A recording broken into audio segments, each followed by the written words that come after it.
നമസ്കാരം. English grammar ചർച്ചാവേദിയുടെ പുതിയ എപ്പിസോഡിലേക്ക് എല്ലാവർക്കും സ്വാഗതം. ഞാൻ ഗോപാലകൃഷ്ണൻ തെക്കേപ്പാട്ട്.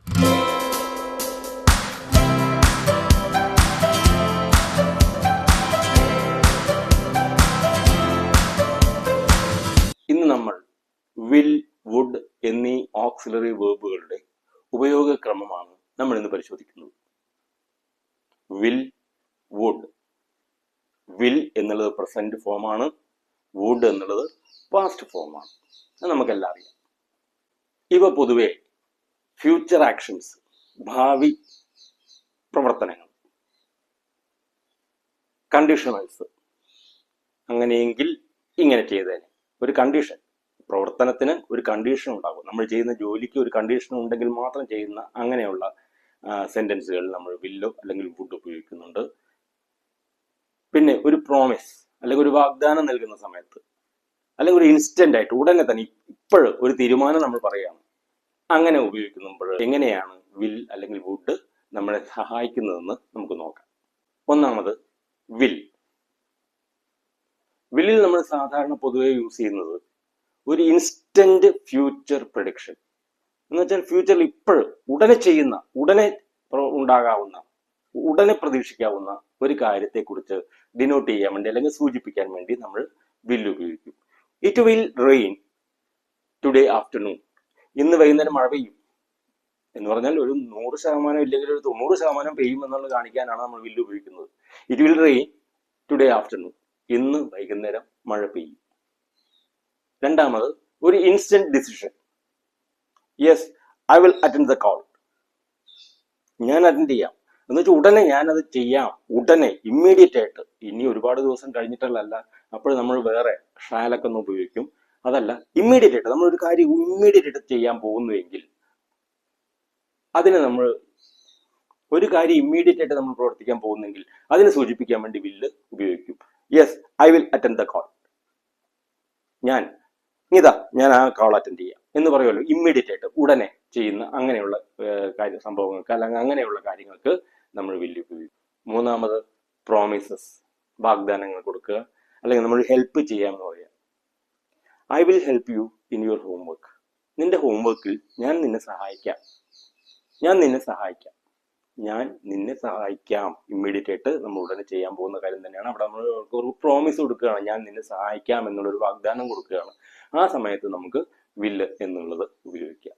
അപ്പൊ ഈ 3 കണ്ടീഷൻസ് ആണ് നമ്മൾ യൂസ് ചെയ്യാറുള്ളത്. കണ്ടീഷൻസ് എന്ന് പറഞ്ഞപ്പോഴാണ് നാലാമത്തെ കാര്യം ഓർമ്മ വന്നത്. കണ്ടീഷണൽ ക്ലോസുകളിൽ, അതായത് ഹിപ്പോത്തറ്റിക്കൽ ആയിട്ടുള്ള സെന്റൻസുകൾ നമ്മൾ പറയുന്ന സമയത്ത് ഒരു കണ്ടീഷൻ വെച്ചുകൊണ്ട്, എനിക്ക് കുറച്ച് പൈസ കിട്ടിയെങ്കിൽ ഞാൻ നിന്നെ സഹായിക്കാമായിരുന്നു. പൈസ കിട്ടിയെങ്കിൽ ഞാൻ നിന്നെ സഹായിക്കാം. I will help you if I get some money. അങ്ങനെയെങ്കിൽ ഐ വിൽ ഹെൽപ്പ് യു, ഞാൻ നിന്നെ സഹായിക്കാം. ഒരു കണ്ടീഷനാണ്.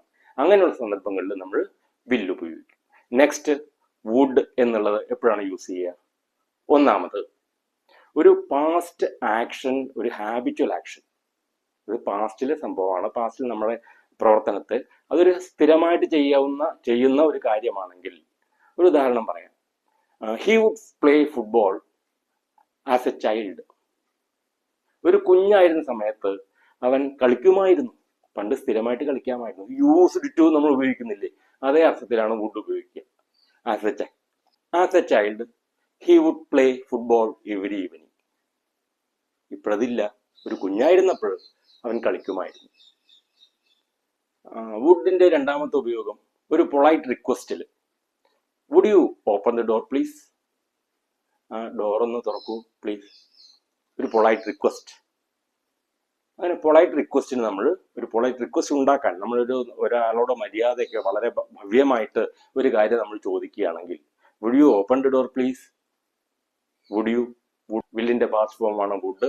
ഈ വുഡ് നമുക്ക് ഒരു പൊളൈറ്റ് റിക്വസ്റ്റ് നടത്താൻ വേണ്ടി നമ്മൾ ഉപയോഗിക്കാം. പിന്നെ നേരത്തെ പറഞ്ഞ കണ്ടീഷണലിൽ നമ്മൾ വുഡ് ഉപയോഗിക്കും. അതായത് അങ്ങനെ ഉണ്ടായിരുന്നെങ്കിൽ ഇങ്ങനെ ചെയ്യുമായിരുന്നു എന്ന അർത്ഥത്തിൽ വരുമ്പോൾ. If I invited he would come. ഞാൻ ഇൻവൈറ്റ് ചെയ്തിരുന്നെങ്കിൽ അവൾ വരുമായിരുന്നു. അവൾ വന്നേനെ. വരുമായിരുന്നു എന്നല്ല, വന്നേനെ. ഞാൻ ഇൻവൈറ്റ് ചെയ്തെങ്കിൽ അവൾ വന്നേനെ. ഇഫ് ഐ ഇൻവൈറ്റഡ് ഞാൻ അവളെ ക്ഷണിച്ചിരുന്നെങ്കിൽ, ഇഫ് ഐ ഇൻവൈറ്റഡ്, ഞാൻ ക്ഷണിച്ചിരുന്നെങ്കിൽ, she would come, she would come, അവള് വന്നേനെ, വരുമായിരുന്നു എന്നല്ല, വന്നേനെ. ഒരു ചെറിയ ചാൻസ്, ഞാൻ വിളിച്ചിരുന്നെങ്കിൽ വരുമായിരുന്നു എന്നുള്ളത് വേറെയാണ്, നമുക്ക് അടുത്ത നെക്സ്റ്റ് ക്ലാസ്സിൽ നമുക്ക് അതിനെ ചർച്ച ചെയ്യാം. ഞാൻ ക്ഷണിച്ചെങ്കിൽ അവൾ വന്നേനെ, ഒരു ചാൻസ് അല്ലെ, ഒരു ചാൻസ്, വന്നേനെ. അവിടെ ഏകദേശം ഒരു 90% ചാൻസ് വുഡിന് അവിടെ നമുക്ക് കൊടുക്കാം. അപ്പൊ അങ്ങനെ ഒരു 90% ചാൻസ് ഉള്ള ഒരു കാര്യമാണ് കണ്ടീഷണൽ നമ്മൾ പറയാൻ ഉദ്ദേശിക്കുന്നെങ്കിൽ നമുക്ക് വുഡ് ധൈര്യമായിട്ട് ഉപയോഗിക്കാം. ഒന്നുകൂടി ആ സെന്റൻസ് റിപ്പീറ്റ് ചെയ്യാം. If I called him or if I called her, he or she would come. വന്നേനെ.